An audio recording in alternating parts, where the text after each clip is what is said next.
America H1B visa விவகாரம் இப்போ சமூக ஊடகத்துல வந்து பயங்கர வாக்குவாதமாக மாறி இருக்குங்க. அதாவது அமெரிக்கா அதிபர் டொனால்டு ட்ரம்ப் அவர்கள் வந்து ரீசெண்டா இந்த H1B விசா மேல வந்து சட்டத்திருத்தம் என்பது கொண்டு வந்திருக்காரு. ஸோ இதுக்கு முன்னாடி வரைக்கும் அந்த H1B விசாவுடைய அமௌண்ட் எவ்வளவு தெரியுமா? ஒரு கம்பெனி வந்து ஒரு பணியாளரை வந்து வேற ஒரு நாட்டுல இருந்து கூப்பிட்டு வந்து அமெரிக்கால வேலை செய்ய வைக்கணும்னா இந்த H1B விசா அவசியம். அதற்கான கட்டணம் எவ்வளவா இருந்ததுன்னா வெறும் 88,000 ரூபாய் சம்திங் தான் இருந்தது காசு இதுக்கு முன்னாடி. இப்போ டொனால்டு ட்ரம்ப் அவர்கள் இப்போ அந்த சட்டத்துல கை வச்சு இப்போ எவ்வளவு தெரியுமா மாத்திருக்காரு? ஒரு நபரை ஒரு பணியாளரை வந்து அமெரிக்காவில் வந்து ஒரு நிறுவனம் வேலைக்கு எடுக்கணும்னா கிட்டத்தட்ட H1B விசாக்காகவே 88 லட்சம் ரூபாய் வந்து காசை வந்து கட்டணமா விதிக்கணும் அந்த H1B விசாக்கு. ஸோ இதெல்லாம் கேட்கும்போது ஒரு சிலர் வந்து கடுமையான கோவத்துல இருக்காங்க. இனிமே இந்தியர்களா இருக்கட்டும் யாரா வேணா இருக்கட்டும் அமெரிக்காவுக்கு போய் வேலை செய்யணும்ன்றது ஒரு கனவாகவே இருக்கும் அப்படின்ற மாதிரி பேசிக்கிட்டு வராங்க. இந்த சூழ்நிலை யோ ஆனா நீங்க எல்லாம் எப்படியா இந்த மாதிரி எல்லாம் கமெண்ட் பண்ண தோணுது உங்களுக்கு எல்லாம்? இங்க இருக்கக்கூடிய ஒரு சில நம்மளுங்க இந்த கமெண்ட் செக்ஷன்ல வந்து டொனால்டு ட்ரம்ப் வாழ்க, டொனால்டு ட்ரம்ப் வேற லெவல் பா, அவர் இப்படிதான் பண்ணும், அவனா அமெரிக்கா மாப்பிள்ள வேணும்னு சொல்றாங்க. இனிமே நோ அமெரிக்கா மாப்பிளைஸ், அதுக்கப்புறம் நோ ஐடி ஜாப்ஸ் அப்படின்ட்டு ஏகப்பட்ட விஷயங்கள். ஏன்டா இப்படி இப்படி ஏன்டா வன்மத்தை கக்குறீங்க?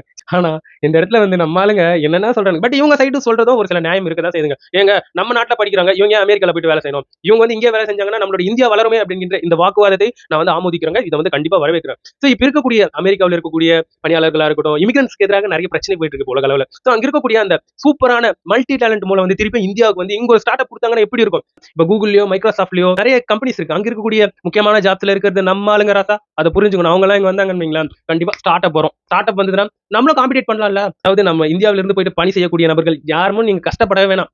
நீங்க அந்த அளவுக்கு உங்களுடைய திறமையை வளர்த்துக்கிட்டு இங்கிலீஷ் நாலேஜ் வளர்த்துக்கிட்டு கெத்தா அந்த இடத்துக்கு போயிட்டு இருக்கீங்க. நீங்க எங்க போனாலும் நீங்க செம்மையா பண்ண போறீங்க. உங்களுடைய பிசினஸும் சரி, உங்களுடைய ஜாபையும் சரி. நம்ம இந்தியாவுக்கு வாங்க. வரக்கூடிய நபர்கள் இந்த இடத்துல வந்து பெருசா ஒரு ஸ்டார்ட் அப் வந்து ஸ்டார்ட் பண்ணுங்க. நம்ம யாருன்றதை இந்த உலகம் வந்து பார்க்கணும். கடைசியில நம்மளுடைய வாழ்வாதாரம் இந்தியா தாண்டா உன்னோட இடம் அப்படின்ட்டு சொல்லி ஒருத்தன் புரிய வைக்கும்போது நம்ம யாருன்றதை கண்டிப்பா காட்டியே ஆகணுங்க. இந்த H1B விசா மேல இருக்கக்கூடிய இந்த சட்ட திருத்தம் என்பது எப்பயில இருந்து நடைமுறைக்கு வரப்போகுதுன்னா, அதாவது 21ஆம் தேதி இருந்து நடைமுறைக்கு வரப்போகுது. அமெரிக்காவில் இருக்கக்கூடிய மைக்ரோசாஃப்ட், அதுக்கப்புறம் JP மார்கன் இது போன்ற நிறுவனங்கள் வந்து இப்பயே இந்த H1B விசா இருக்கக்கூடிய நபர்களை வந்து அமெரிக்காவுக்கு வந்துருங்க. சோ அதுக்கப்புறம் காலம் தாழ்ந்து போச்சுன்னா இவ்வளவு கட்டணம் கொடுத்து உங்களை வந்து கூப்பிட்டு வர வேண்டியதா இருக்கும். சோ அதனால வந்துருங்க அப்படிங்கிற ஒரு விஷயத்தை வந்து சொல்லிட்டு இருக்காங்க. இந்த இடத்துல நம்ம நாட்டு மக்கள் அமெரிக்காவை சென்று டெடிகேஷனா இருக்கணும், கரெக்டான டைமுக்கு வேலை போகணும், கரெக்டா வேலையை பார்க்கணும் அப்படின்ட்டு அப்படி உழைக்கக்கூடிய மக்கள் வந்து அமெரிக்காவை தான் உயர்த்திட்டு வராங்க. அங்க இருக்கக்கூடிய நிறுவனங்களுக்கு தான் ரொம்ப பயங்கரமா பாடுபட்டு உழைச்சிட்டு வராங்க. சோ எங்களை வந்து புறம் தள்ளி ஒதுக்கும் போது லாஸ் எங்களுக்கு கிடையாது. நாங்க வேற நாடு சூஸ் பண்ணிட்டு போயிட்டே இருப்போம். இல்ல எங்களுடைய சொந்த நாட்டுக்கே வந்து நாங்க வந்து எங்களுடைய வேலையை வந்து ஸ்டார்ட் பண்ணிப்போம். சோ டாப் பொசிஷன்ல இருக்கக்கூடிய சில பதவிகள்ல வந்து இந்த வெளிநாட்டுல இருந்து வந்து வேலை செய்யக்கூடிய பணியாளர்கள் இருக்காங்க அப்படிங்கிற அந்த விஷயம் வந்து அவங்களுக்கு உறுத்துது வேணும். சோ அதை வந்து போட்டியின் மூலமாக தான் அதை வந்து களம் காண வேண்டும். இது போன்ற ஏகப்பட்ட சட்ட திருத்தத்தை கொண்டு வந்து களம் காணக்கூடாது. இது வந்து எப்படி சொல்றதுன்னு என்னால தெரியல. ஏன்னா அந்த அளவுக்கு இந்தியர்களுடைய மூலம் வந்து ஸ்மார்ட். சோ அது வந்து நம்மளுக்கு தெரியுதா?